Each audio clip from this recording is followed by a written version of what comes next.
Hello les amis, bonjour, c'est le frère William. Je bénis le Seigneur pour cette journée, pour sa grâce, pour son amour. Aujourd'hui, nous sommes le 9 juillet 2025. Nous sommes au 7e mois de l'année. Donc, il nous reste 5 mois pour que cette année puisse finir. Je ne sais pas qu'est-ce que vous avez comme projet. Je ne sais pas qu'est-ce que vous avez élaboré. Mais j'espère que Dieu est en train de vous bénir et qu'il met sa main sur vous. Mes chers amis, j'aimerais vous parler aujourd'hui de l'importance du travail et l'importance de faire quelque chose dans la vie. Vous savez, nous parlons toujours que nous disons il y a des faux pasteurs, il y a des faux évangélistes.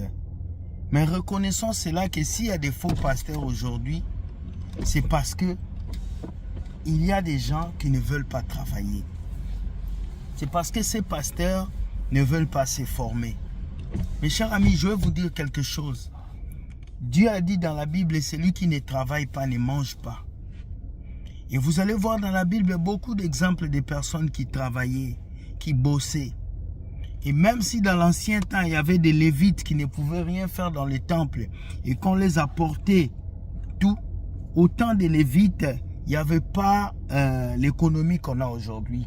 Au temps des Lévites, il n'y avait pas les problèmes de loyer qu'on a aujourd'hui. Au temps des Lévites, il n'y avait pas assez de problèmes qu'on a aujourd'hui. Alors, moi, je veux aujourd'hui exhorter les serviteurs de Dieu, les pasteurs, les prophètes à travailler. Quand je dis travailler, je ne parle pas d'aller à l'église de prier pour les gens, non. Je parle de faire une formation. Je parle d'aller à l'école. Je parle d'aller laisser les CV pour trouver un gain où on va vous payer un salaire tout le mois. C'est bon de dire que je suis appelé à temps plein. C'est bon de dire que Jésus m'a appelé à temps plein. Mais si Dieu te donne la vision, il va te donner la provision. Si nous avons des problèmes aujourd'hui avec les faux pasteurs, c'est parce que beaucoup sont des paresseux. Ils ne veulent pas travailler. L'appel de Dieu n'est pas un emploi. L'appel de Dieu n'est pas un emploi. L'appel de Dieu n'est pas un emploi où tu t'assois. Les fidèles payent ta maison, les fidèles payent ta nourriture, les fidèles te payent à manger. Ce n'est pas ça l'appel de Dieu. L'appel de Dieu, c'est pousser les enfants de Dieu à connaître Christ. Mais toi, en tant que pasteur, tu as un emploi à côté. Aujourd'hui, je vois des jeunes de 15 ans qui deviennent des prophètes, qui disent que Dieu m'a appelé. Dieu ne peut pas t'appeler et te dire de quitter l'école. Dieu ne peut pas t'appeler. Regardez cette vidéo d'un pasteur qui va vous expliquer un peu. Regardez. Vous avez écouté ce que ce pasteur a dit? Dieu ne peut pas t'appeler et te dire de quitter ton travail. Non, Dieu ne peut pas t'appeler et te dire démissionne. Non, parce que le même Dieu t'a dit dans la Bible, si tu ne travailles pas, tu ne manges pas. En tout cas, moi, je vais exhorter 3 catégories de serviteurs de Dieu. Première catégorie, ce sont les jeunes serviteurs de Dieu. Les jeunes. Tu as 15 ans, tu as 16 ans, tu as 17 ans, tu as 20 ans même. Tu es encore jeune. Tu n'as pas encore fait ta vie. Ne te précipite pas d'entrer dans le ministère. Ne te précipite pas d'être pasteur. Ne te précipite pas de dire je laisse l'école parce que Dieu m'a dit de le servir. Tu vas souffrir. Tu vas devenir un voleur de dîmes. Tu vas devenir un pasteur qui commence à demander les offrandes des rachats, les offrandes de ça. Quand tu as cet âge-là, va à l'école. Étudie. Cherche à avoir une carrière professionnelle. Fais une formation. Ne te précipite pas à pouvoir faire tomber les gens. Ne te précipite pas. Sinon, à ton âge, si tu te précipites à suivre l'onction, tu vas entrer dans les loges. Tu vas aller te coller à des papas spirituels qui vont te connecter à des démons, à des esprits. Et ça va détruire ta vie totalement. Donc les jeunes serviteurs de Dieu, allez à l'école. Étudiez. Allez à l'université. Faites tout ce qu'il faut. Ayez un papier. Ayez au moins une formation. Ayez au moins un petit boulot qui vous donne quelque chose. C'est important. Deuxième catégorie de serviteurs, ce sont les pasteurs et les évangélistes qui peuvent travailler, mais qui donnent des excuses pour dire que je n'ai pas le temps de travailler parce que je m'occupe des brebis de Dieu. Ce n'est pas une excuse. Ce n'est pas une excuse. Paul, qui était l'un des grands disciples de Christ, Paul, qui était le grand apôtre, Paul a travaillé. Il a fait des tentes. Alors cela ne t'empêche pas, pasteur, de te lever et de travailler. Cela ne t'empêche pas d'aller déposer des CV. Cela ne t'empêche pas. Quand un pasteur vous donne des excuses, moi je prie pour tous les fidèles, je ne trouve pas le temps, c'est faux. Tu as le temps d'aller à la plage, tu as le temps de voyager, tu as le temps de dormir avec ta femme, mais tu n'as pas le temps d'aller trouver un travail. Tu as le temps de rester chez toi, de regarder des films. Tu as le temps de dormir, mais tu n'as pas le temps d'aller te trouver un travail. Tu es juste paresseux. Pasteur, levez-vous et bossez.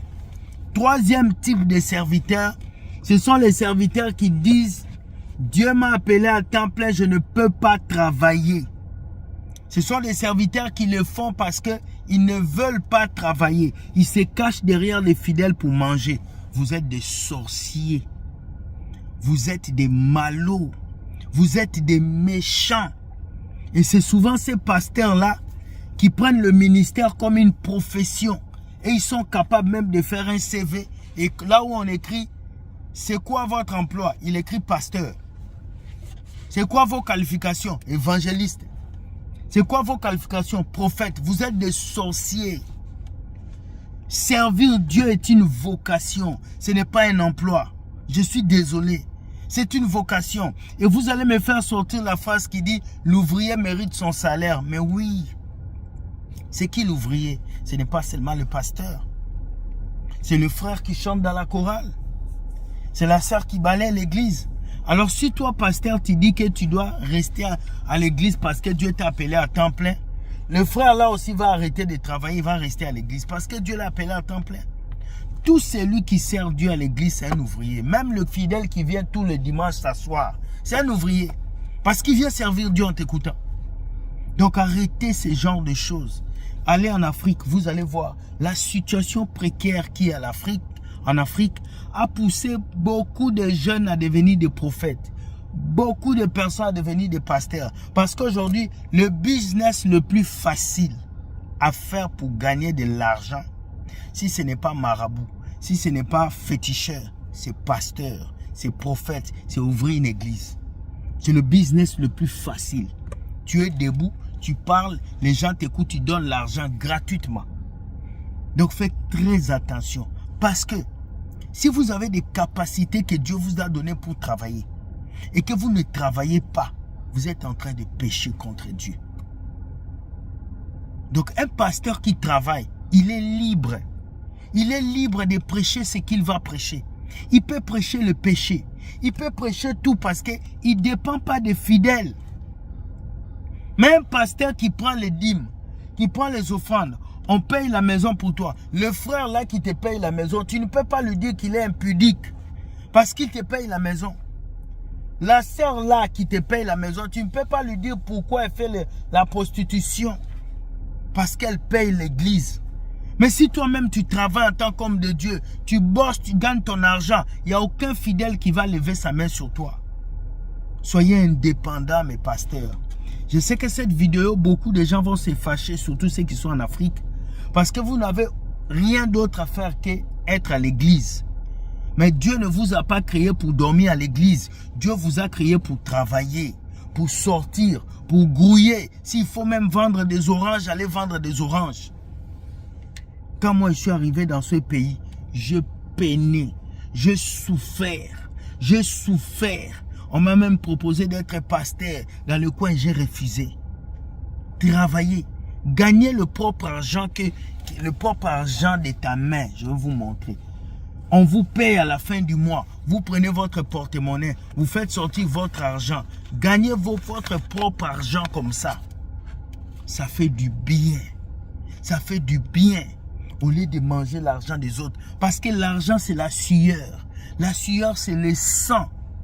Donc à chaque fois que quelqu'un vous nourrit, vous vêtue, vous vivez sur le sang des autres.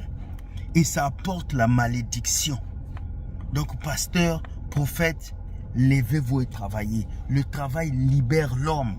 La prière libère l'esprit. Le travail libère votre condition sociale. Je ne dis pas ça parce que je veux vous insulter. Parce qu'aujourd'hui, pas même 2 jours, un pasteur m'a envoyé un message. Bonjour frère, on vient de nous chasser de l'église. Nous avons besoin de 200 $ pour payer la salle. Ça fait mal qu'un pasteur quémande l'argent pour payer les loyers. Normalement, vous les pasteurs, vous ne devez même pas quémander l'argent à vos fidèles pour payer les loyers. Normalement, on ne doit même pas cotiser dans une église pour payer les loyers. Donc l'argent du loyer ne doit même pas être dans les oreilles des fidèles. Mais vous, on doit cotiser pour tout. Loyer, on doit cotiser pour tout. La nourriture, non. Regarde-toi, pasteur. Regarde ta femme. Regarde tes enfants. Tu aimerais que ton enfant, un jour, puisse vivre des dîmes, des offrandes des fidèles. Tu aimerais que ta fille, un jour, puisse marier un homme qui va dire à ta fille, les fidèles n'ont pas encore donné. Attends. Tu aimerais épouser un homme qui impose des dîmes, de bâtir des hôtels pour qu'il achète une voiture à son enfant? Non.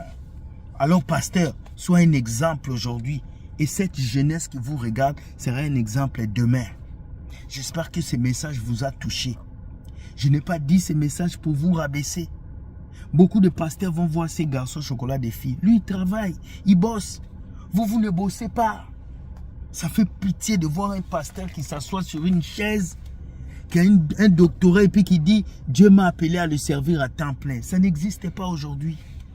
Ça existait aux temps anciens parce que les Lévites dépendaient à 100% du temple. Les Lévites n'avaient pas de terre, les Lévites n'avaient pas de voiture, les Lévites n'avaient que la maison de Dieu. Mais toi, pasteur qui me regarde, tu as une maison, tu as une villa, tu as une femme, tu as des enfants, tu as même des voitures. Donc tu n'es pas un Lévite, tu es Jean-Marc Balenza, tu es Paul-Jean Cardin. Tu n'es pas Lévite, mon frère. Les Lévites, c'était les Israéliens. Dieu t'a appelé à travailler, mon frère. Tu arrives au Canada, tu es pasteur. Plie tes manches, va chercher un boulot. Tu arrives en France, tu es un homme de Dieu. Plie tes manches, va travailler. Ça va t'aider. Les fidèles vont jamais te faire... Les fidèles vont jamais te dire, quitte là-bas. Les gens vont pas marcher sur toi. Tu vas pas devenir une poubelle pour les gens. Beaucoup de pasteurs sont devenus des poubelles pour les fidèles. Ils ne peuvent plus prêcher sur le péché. Ils ne peuvent plus prêcher sur les choses parce que s'ils prêchent, les fidèles vont partir. Aujourd'hui, les prédications sont que sur le mariage, le succès, l'élévation, parce que les pasteurs ont peur que les fidèles puissent partir. Et quand les fidèles partent, il n'y aura plus d'argent pour les besoins du pasteur. Mais si tu travailles, que les fidèles partent ou pas, toi tu as dit la vérité. En tout cas, j'espère que je vous ai parlé. Que Dieu vous aide à comprendre ces messages. Bonne journée et Dieu gagne toujours. Like et partage. Bye.